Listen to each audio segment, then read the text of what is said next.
بسم اللہ الرحمن الرحیم۔ السلام علیکم پیارے بچوں، کیسے ہیں آپ لوگ؟ امید کرتی ہوں کہ سب لوگ خیریت سے ہوں گے۔ اور آج کا ہمارا چوتھا لیکچر ہے، اس میں ہم لوگ سبق اللہ تعالیٰ پر ایمان کے مشقی ہیں مختصر سوالات وہ کریں گے۔ آپ لوگ اپنی کاپیاں کھول لیں۔ جی، کام شروع کرنے سے پہلے سب سے پہلے آپ کو یہ بتا دیا جائے کہ آپ نے کام سٹارٹ کیسے کرنا ہے۔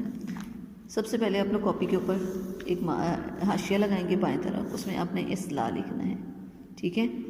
اسلام میں بھی سواد کی آتی شکل بنا کے پھر لام الف لا لکھنا ہے آپ نے۔ پھر یہ ہے کہ آپ لوگوں نے اپنی کاپی کے اوپر دیکھیں گے تو تاریخ لکھا ہوا نظر آئے گا، آپ نے وہاں پہ تاریخ لکھنی ہوگی، جماعت کا کام، اور جہاں پہ دن ہوتا ہے وہاں پہ دن لکھنا ہے۔ اس کے بعد پھر آپ لوگ سبق کا عنوان اللہ تعالیٰ پر ایمان، یہ ہمارا سبق ہے۔ اس میں ہم نے مشقی سوالات میں سے جو سوالات ہیں ہمارے مختصر وہ ہم نے کرنے ہیں۔ سوالات کے مختصر جوابات دیجیے۔ اس میں ہمارے پاس پہلا سوال ہے، شرک کسے کہتے ہیں؟ شرک کے ایسے ہی یہ دو شوشے بنا کے تیسرا حذف ہو جاتا ہے، گر جاتا ہے جب رے کے ساتھ ملتا ہے۔ اپنے شرک ایسے ہی لکھنا ہے، شرک کسے کہتے ہیں؟ اپنے کتاب میں بھی دیکھ لیں تو اسی طرح سے ہی لکھا ہوا ہے۔ اس کا جواب ہے، اللہ کو چھوڑ کر کسی اور کو معبود بنا لینا، یعنی اس کی عبادت کرنا شرک کہلاتا ہے۔ وہ اکیلا ہے، اس کا کوئی شریک نہیں۔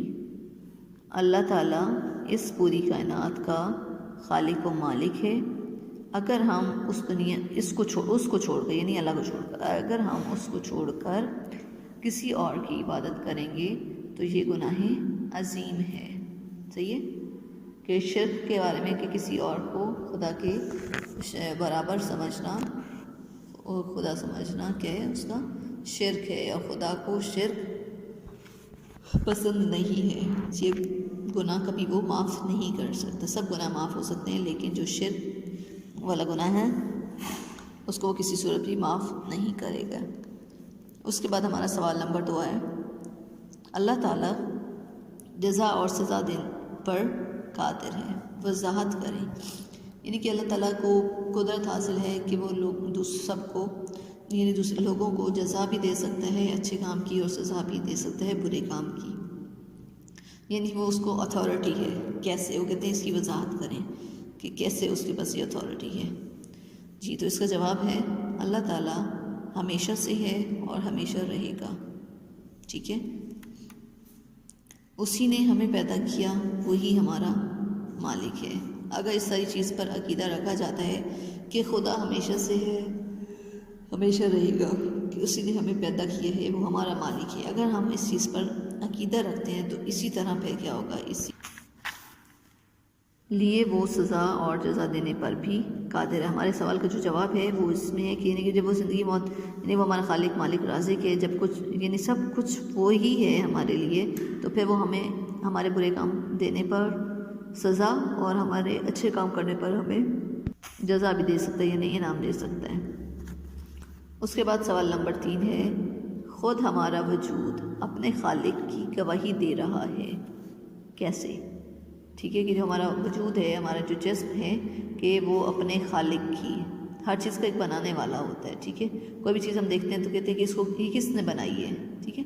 تو اسی طرح سے کہ جو اگر ہم لوگ اپنے وجود کو، اپنے جسم کو دیکھتے ہیں تو وہ اپنے بنانے والے کی گواہی دے رہا ہے، مطلب یہ کہ اس کا بھی کوئی بنانے والا ہے، ٹھیک ہے؟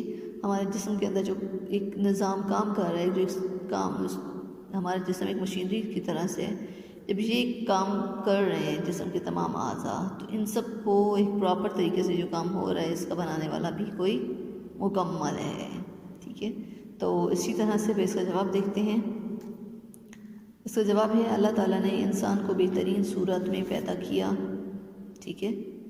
انسان کو خوبصورت شکل دی، اس کو ایک صورت دی سب سے پہلے، پھر اس کو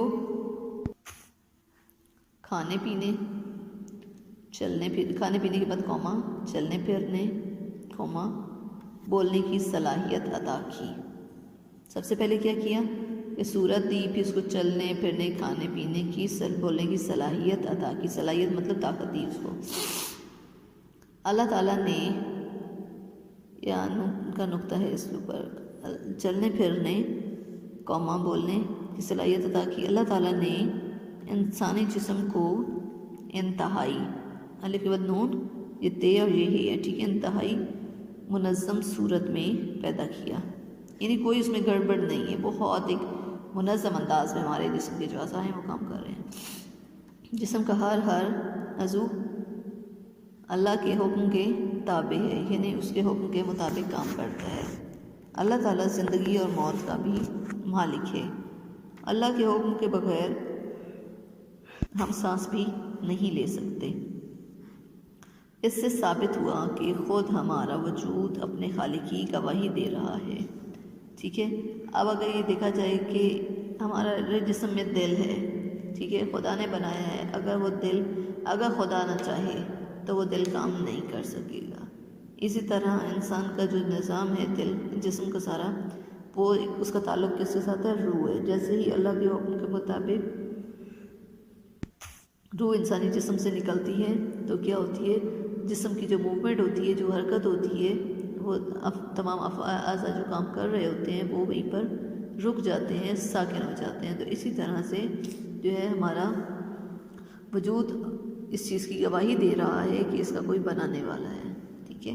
تو آپ لوگوں نے یہ سارے ہمارے 3 شارٹ کوسچن سے، یہ بھی اپنے اپنی کاپی پر بہت ہی نیٹ اینڈ کلین لکھنے ہیں، اور جب کام کمپلیٹ ہو جائے تو پھر آپ لوگ ساتھ ہی اینڈنگ لائن بھی کاپی پر لگائیے گا، ٹھیک ہے۔ اور یہ جو ہمارا آج کا لیکچر ہے وہ یہاں پہ مکمل ہوتا ہے۔